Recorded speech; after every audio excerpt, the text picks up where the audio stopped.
What's up, ladies and germs? Welcome back to another edition of Trump Watch. I'm your host, Mad Dog. So we're just going to delve right into it right now. The title of this is Why is Trump Wrong About Offshore Drilling?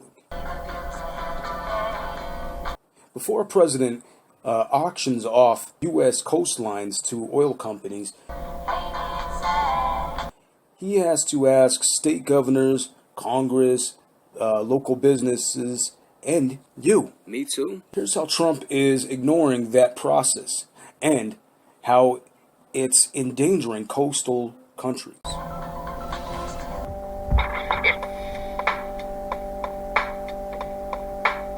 1896, drillers struck oil in 35 feet of water off the Santa Barbara coast.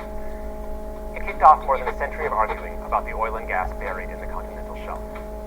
In January, the Trump administration announced a plan to expose almost the entire U.S. coastline to drilling. To understand why this decision shocked people, you have to understand a little about how the process is supposed to work and how the Trump administration basically ignored it.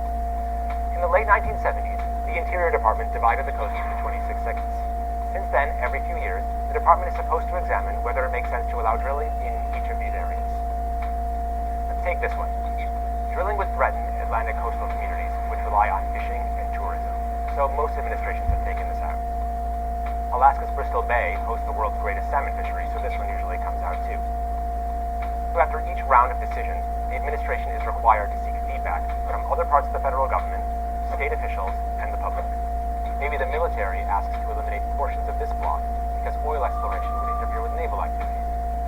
Maybe Californians ask to protect this area because it's home to endangered whales. There are lots of reasons not to drill for oil along the U.S. coastline. Presidents can also place moratoria on drilling in certain areas, as the first President Bush, President Clinton, and President Obama all did. That can take them off the map permanently. Most administrations have decided not to allow leasing along the vast majority of the coast, in part because Congress prohibited drilling in most areas until 2008. These are the only segments where George H.W. Bush allowed leasing in 1992. This is Bill Clinton's map from 1997. This is what George W. Bush did. And this is the most recent plan completed by President Obama in 2016. He only considered drilling leases in these three segments in the Gulf and this one in Alaska. In President Trump's draft plan, he excluded this one. Nothing else. That's right, under Trump's current proposal, drilling could happen almost anywhere in American waters. Why would he do that? Well, while citizens, politicians, and admirals are telling the administration where not to drill, oil executives are clamoring to drill everywhere. They say things like this.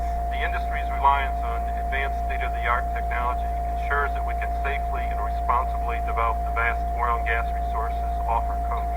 You hear that enough times, and it becomes hard to resist.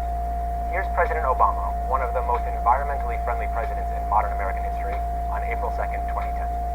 It turns out, by the way, that oil rigs today generally don't cause spills. They are technologically very advanced. 18 days later, this happened. The oil impacted communities in 5 states across 1,300 miles of the U.S. coastline. President Obama learned a lesson from the Deepwater Horizon. There will always be spills. That's why, near the end of his term, he banned drilling forever in most of the Arctic and important parts of the Atlantic. This is also why governors in most coastal states oppose Trump's plan. Drilling would threaten their economies and the communities that rely on coastal waters. 200 municipalities, 1,200 local officials, and 40,000 coastal businesses have spoken out against offshore drilling in their areas. By proposing to drill just about everywhere, President Trump is ignoring not only these people and the permanent legal limitations instituted by past administrations, he's also ignoring the lessons of history. Remember those Santa Barbara wildcatters? They drilled for 6 years, then left the beach covered in oil. There will always be spills.